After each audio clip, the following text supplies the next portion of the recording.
आज हम कक्षा 8 के गणित मंथन पे इकाई 1 परिमेय संख्याओं के बारे में अभ्यास 1B के बारे में हम चर्चा करेंगे। जैसा कि अभ्यास 1A में आप परिमेय संख्याओं के बारे में पढ़ चुके हैं और अभ्यास 1B में परिमेय संख्याओं के प्रगुण के बारे में चर्चा की गई। तो देखिए परिमेय संख्याओं में योग का प्रगुण। अब देखिए योग का प्रगुण ये 3 प्रगुण है, समरक प्रगुण, क्रम विनिमय प्रगुण और साहचर्य प्रगुण। इससे पहले कि अगर आप लोग हमारे YouTube चैनल को सब्सक्राइब ना किए हो तो जल्दी से सब्सक्राइब कर लीजिए और ये बेल आइकन को भी दबा लीजिए, जिससे हमारे वाले वीडियो का नोटिफिकेशन आपको प्राप्त होता रहे। देखिए अब आते हैं हम आपके, ये देखिए समरक प्रगुण क्या है। समरक प्रगुण ये है कि अगर हम दो परिमेय संख्याओं को जोड़ते हैं और तीसरी जब हमें उसका रिजल्ट प्राप्त होता है, परिमेय संख्या ही प्राप्त होती है, तो वो समरक प्रगुण का पालन करता है। जैसे मान लीजिए कि अगर 1/2 और 1/2 को हम जोड़ते हैं तो हमें देखिए 2/2 मिलता है, मतलब ये दो परिमेय संख्याओं को जोड़ा, हमें तीसरी संख्या मिली, वो भी परिमेय संख्या ही मिली। इसका मतलब कि ये समरक प्रगुण का पालन करता है। दूसरा देखिए कहा जाता है क्रम विनिमय प्रगुण।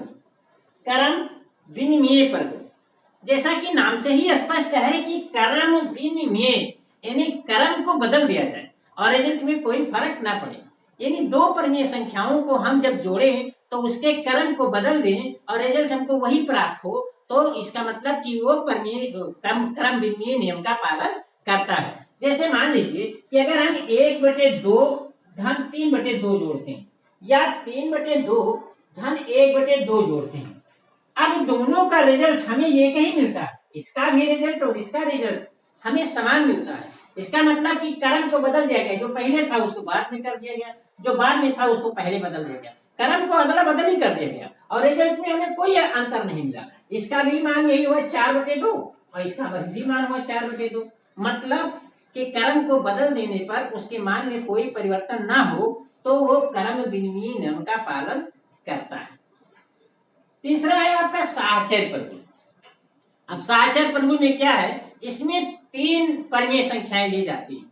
अब 3 परिमेय संख्याओं को जोड़ा जाए तो इसमें हम चाहे पहले 2 परिमेय संख्याओं को जोड़ ले फिर तीसरी को जोड़े, और चाहे बाद वाली 2 संख्याओं को हम जोड़ ले फिर पहले वाले को जोड़े, तो रिजल्ट हमको वही प्राप्त होता है, तो वो साहचर्य नियम का पालन करता है।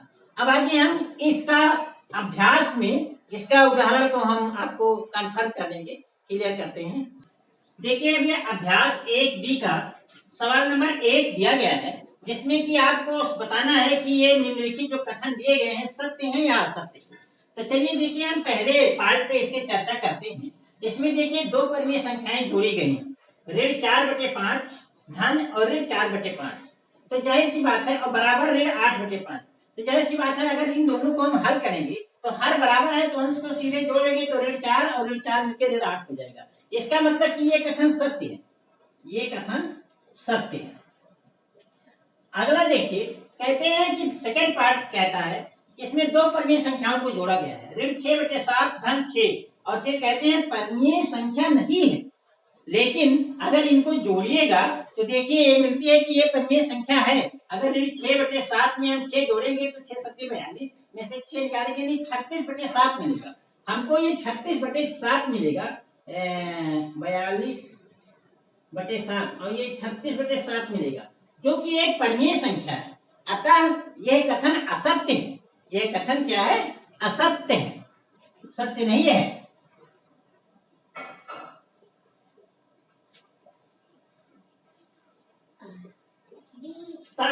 तीसरा देखिए कहते हैं कि 2 परिमेय संख्याओं को जोड़ने का क्रम बदलने पर योगफल वही रहता है। बिल्कुल सही कहते हैं। अभी हमने आपको बताया है कि परिमेय संख्याएं क्रम विनिमय नियम का पालन करती हैं। इसका मतलब कि अगर किन्हीं 2 परिमेय संख्याओं को जोड़ते हैं और अगर उसके क्रम को बदल देते हैं तो उसके रिजल्ट में कोई अंतर नहीं होता है। इसका मतलब ये कथन क्या है, ये कथन सत्य है। और चौथा कहते हैं कि 3 परिमेय संख्याओं का योगफल परिमेय संख्या नहीं होता है। ये बिल्कुल असत्य है। 3 परिमेय संख्या जोड़े, चाहे 2 परिमेय संख्या जोड़े, चाहे 10 परिमेय संख्या जोड़े, सभी परिमेय संख्याओं का योगफल तो हमें एक परिमेय संख्या प्राप्त होगी। तो ये कथन क्या है? ये असत्य है।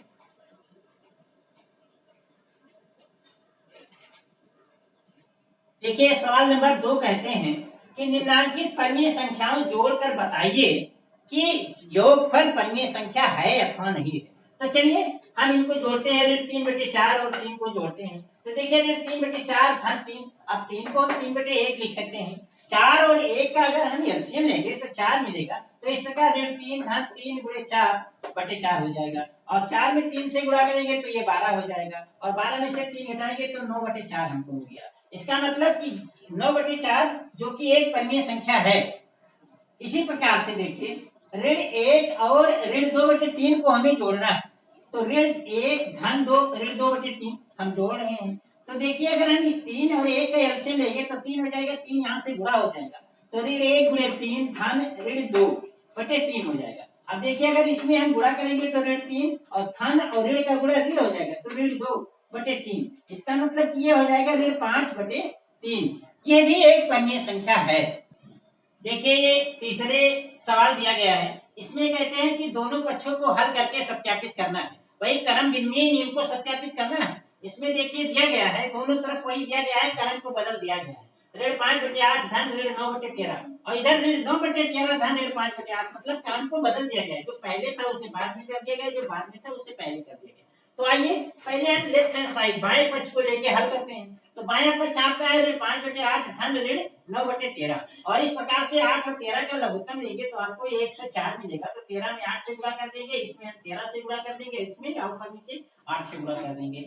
आपका देखिए ऋण 65 और ऋण 72 हो जाएगा, इस प्रकार से बटे 104, और इस प्रकार से ये ऋण 137/104 मिल गया। ठीक इसी प्रकार से अगर इधर हल कर देते हैं तो सेम प्रोसेस अपनाते हुए आप देख रहे हैं हल करने पर वहां भी हमको ऋण 137/4 ही प्राप्त होता है। इसका मतलब कि ये क्रम विनिमय नियम का पालन करता है। लेफ्ट हैंड साइड बराबर हो गया राइट हैंड साइड के, इसका मतलब ये क्रम विनिमय नियम का पालन करता है। देखिए तीसरे का ये दूसरा पार्ट सत्यापित करना है। इसमें दिया गया है 3 धन ऋण 7/12, और फिर यही क्रम बदल दिया गया है, ऋण 7/12 धन 3। चलिए पहले लेफ्ट हैंड साइड बाएं पक्ष को लेते हैं। 3 धन ऋण 7/12, अगर इन दोनों का एलसीएम लिए तो हम 12 मिल गया। 3 गुणे 12 धन ऋण 7, अब यहाँ धन और ऋण का गुणा ऋण हो जाएगा, तो 12 में 36 ऋण 7/12, मतलब ये 29/12 हो गया। ठीक इसी प्रकार से अगर राइट हैंड साइड को हम हल करेंगे तो ऋण 7 में हम ऋण 7 धन 3 गुणे 12, 12 का हम यहाँ एलसीएम लेंगे तो 12 हो जाएगा, और ऋण 7 धन 36/12 बराबर 29/12 हो गया। अब आप देख रहे हैं कि लेफ्ट हैंड साइड और राइट हैंड साइड बराबर हो गया, इसका मतलब कि क्रम विनिमय नियम का पालन कर रहा है। देखिए ये तीसरा पार्ट है, इसमें साचर नियम का पालन कराया गया है। सबसे पहले तीन परिमेय संख्याओं में पहले 2 को जोड़ लिया गया, फिर तीसरे को जोड़ा गया, और उसके बाद में राइट हैंड साइड में पहले बाद वाले 2 संख्याओं को जोड़ा गया, फिर पहले को जोड़ा गया, और अंत में देखिए रिजल्ट हमको समान मिलता है। तो देखिए हम पहले 2 संख्याओं को जोड़ते हैं, ऋण 4/7 धन 1/4 का, तो 7 और 4 के एलसीएम लेंगे तो हमें 28 मिलेगा, और इस प्रकार से ऋण 4 गुणे 4 धन 7 गुणे 1 ऋण 4 धन 7, आपका ये ऋण 9/28 मिल गया, और ऋण 7/16, 7/16 क्यों ऋण 16 था, इसको हमें धनात्मक बनाना है, तो हर धनात्मक बनाना है तो ऋण 1 से गुणा करेंगे तो ऋण 7/16 हो जाएगा। अब हमें ऋण 4/28 धन ऋण 7/16 को हल करेंगे तो 28 और 16 का देखिए अगर हम एलसीएम निकालते हैं तो 112 मिलता है, और 112 मिलता है, तो इस प्रकार से हम 28 में 4 से गुणा कर देते हैं तो हमें 112 मिल जाएगा। तो यार ऋण 9 गुणे 4 हो जाएगा, धन ऋण 7, 16 में 7 से गुणा करते हैं तब 112 मिलता है, तो 7 में हम हाथ से भी यहाँ भी करेंगे तो ऋण 7 गुणे 7, इसका मतलब कि ऋण 36 ऋण 49/112, और योग जोड़ने पर हमें ये ऋण 85/112 मिल गया। अब देखिए कि यहाँ हम राइट हैंड पे से चलते हैं, राइट हैंड साइड में हम पहले लास्ट वाली दोनों संख्याओं को जोड़ते हैं। अब देखिए लास्ट वाली दोनों संख्याओं को जब हम जोड़ते हैं तो हमको क्या मिलता है, देखिए 1/4 धन 7/16, तो हम 16 और 4 का लघुत्तम लिए तो 16 मिल गया, 4 से यहाँ गुणा कर दिए, यहाँ 1 से ऊपर नीचे गुणा कर दिए, क्योंकि हमें हर को धनात्मक बनाना है, हमें जोड़ते वक्त प्रमेय संख्या के हर को हमेशा धनात्मक बनाना पड़ता है, तो धनात्मक बनाने के लिए हम ऋण 1 से गुणा कर दिए। इस प्रकार से ऋण 4/7 धन 4 ऋण 7/16 और हमें इसका रिजल्ट मिल गया ऋण 3/16। तो अब आपको जोड़ना है ऋण 4/7 में ऋण 3/16 को जोड़ना है। अब 7 और 16 का एलसीएम लेंगे तो हमें 112 मिल जाएगा, तो ये 112 मिल जाएगा। और इस प्रकार से ऋण 4 में हम 16 से गुणा कर देंगे, ऋण 3 में 7 से गुणा कर देंगे, तो ये आपका ऋण 64 और ऋण 21/112 हो गया।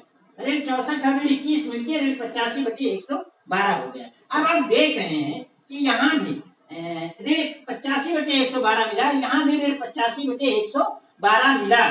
तो इस प्रकार से लेफ्ट हैंड साइड और राइट हैंड साइड बराबर हो गया। तो इस प्रकार से ये क्रम विनिमय नियम का पालन करता है। आगे अब देखिए हम आपको चौथे सवाल पर ले चलते हैं।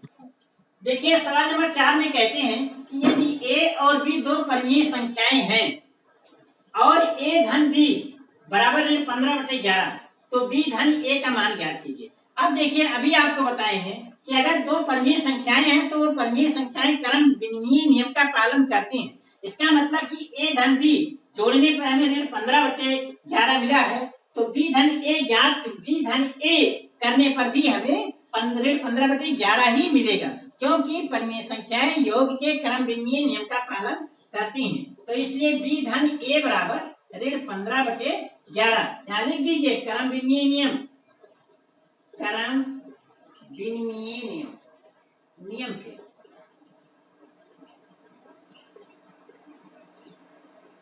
देखिए 5वें सवाल में कहते हैं कि रिक्त स्थानों की पूर्ति करना। तो पहले वाले में देखिए पहले खाली जगह दिया गया है, उसके बाद ऋण 12/7 बराबर फिर ऋण 12/7 धन 5/11। तो आप इसके देख के स्पष्ट है कि ये क्रम विनिमय नियम है, और क्योंकि परिमेय संख्याएं क्रम विनिमय नियम का पालन करती हैं, तो जो यहाँ बाद में है वो पहले हो जाएगी, मतलब यहाँ 5/11 हो जाएगी, और इस प्रकार से ये क्रम विनिमय नियम का पालन हो जाएगा। सेकंड वाले में दिया गया है, देखिए इसमें 3 संख्याएं दी गई हैं और इधर भी 3 संख्याएं दी गई है। यहाँ कुछ सहचर नियम का पालन कराया जा रहा है। अब देखिए पहली संख्या दी गई है, उसके बाद डॉट डॉट जगह दिया गया है, फिर यहाँ देखिए लास्ट वाली संख्या दी गई है। इसी प्रकार से यहाँ देखिए ऋण 10 इधर है, ऋण 10 इधर है, ऋण 7/12 इधर है, ऋण 7/12 इधर है। तो यहाँ बीच वाली संख्या जो 5/6 है आपकी यही 5/6 हो जाएगी, और ये सहचर नियम का पालन करता है। देखिए ये 6वां है, सरल करो, मतलब इसे हल करना है।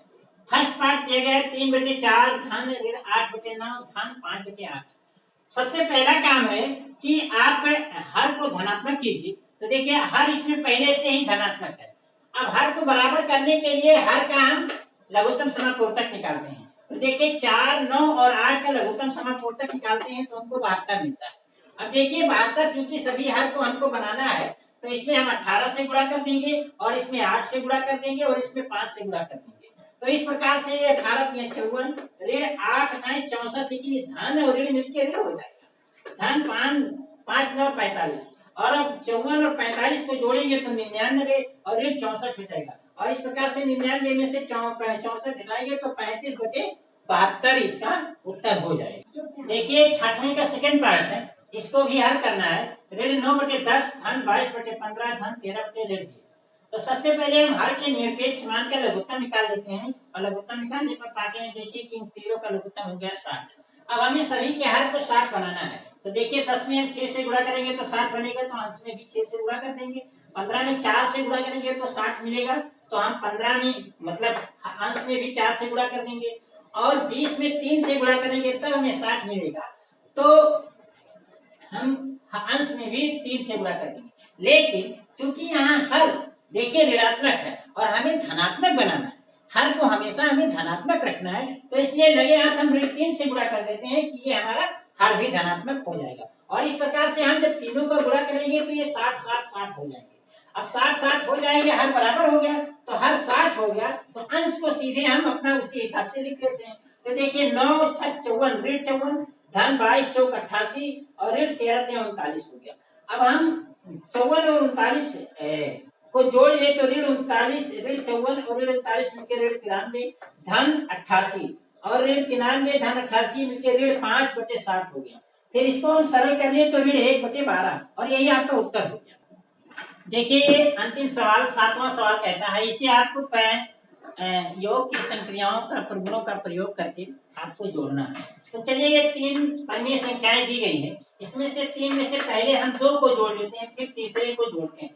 तो पहले 2 में देखिए 3/7 धन 5/14 हो गया। अब 7 और 14 का लघुत्तम लेंगे तो 14 हो जाएगा। इस प्रकार से ये हो जाएगा 6/5 और धन जो इधर लिखा है 11/14 वो तो रहेगा ही।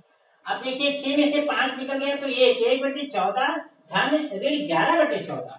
अब देखिए यहाँ हर बराबर हो गया, हर जब बराबर हो गया तो अंश को हम सीधे हल कर लेंगे। तो एक और ये धन और ऋण मिलके ऋण हो जाए, धन और ऋण मिलके ये ऋण 11 हो जाएगा। तो एक ऋण 11/14। अब एक में से 11 घटाएंगे तो ऋण 10/14 और ऋण 10/14 को हम सरल कर लें, अगर 2 से काट लें तो 2 पंचे 10, 2 छक्के 14, तो ऋण 5/7 इसका उत्तर हो गया। अब देखिए इसका सेकंड पार्ट भी इसी तरीके से दिया गया है। इसमें 4 परिमेय संख्याओं को जोड़ना है। 2/5 धन ऋण 8/3 धन 4/5 धन ऋण 2/3। आप देख रहे हैं कि इसमें 2 के हर नेगेटिव है, माइनस है, और आप जानते हैं कि जोड़ते वक्त हर पॉजिटिव बनाना होता है, क्योंकि नेगेटिव नंबर का हम एलसीएम नहीं दिखाएंगे। तो इसीलिए एलसीएम नहीं दिखाएंगे तो हर बराबर करने के लिए एलसीएम को निकालना ही पड़ेगा। तो हम सबसे पहले इसका हर बराबर करेंगे और सॉरी हर पॉजिटिव करेंगे, और हर धनात्मक करने के लिए क्या करेंगे, ऋण 1 से ऊपर नीचे गुणा कर देंगे, बस ये हर धनात्मक हो जाएगा। तो इस प्रकार से ये आपका इसमें कन्वर्ट हो गया। 2/5 धन 8/3 धन ऋण 4/5 धन ऋण 2/3 में कन्वर्ट हो गया। अब आप देखिए 5 और 3 का लघुत्तम निकालेंगे तो 15 हो जाएगा।